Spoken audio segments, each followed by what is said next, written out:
Орхон аймгийн засаг даргын дэргэдэх худалдан авах ажиллагааны алба.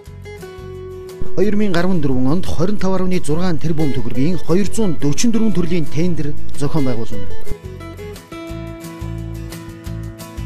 Орхон аймгийн бүтээн байгуулалт иргэд рүүгээ чиглэсэн их хөрөнгө оруулалтын тендерийн зар мэдээг засгийн газрын худалдан авах ажиллагааны e-procurement цэгмэн, аймгийн иргэдийн төлөөлөгчийн хурлын ETH орхон цэгмэн, засаг даргын хамгийн газрын Эрдэнэт цэгмэн, Эрдэнэт Ньюс цэгмэн, Эрдэнэт лавлах цэгмэн сайтуудаас болон үндэсний өдөр тутмын өглөөний сонин, орон нутгийн хотын шуудан, шин мэдээ, өнөөгийн Эрдэнэт сонингуудаас гадаад хил дээрх урилгыг UB пост сониноос болон худалдан авах ажиллагааны алба засаг даргын хамгийн газрын мэдээллийн самбаруудаас хүлээн авна. Тендертэй холбогдлолтой санал гомдлыг худалдан авах ажиллагааны албаны 703525.1, 70353511 утсаар хүлээн авч байна. Орхон аймгийн засаг даргын дэргэдэх худалдан авах ажиллагааны алба.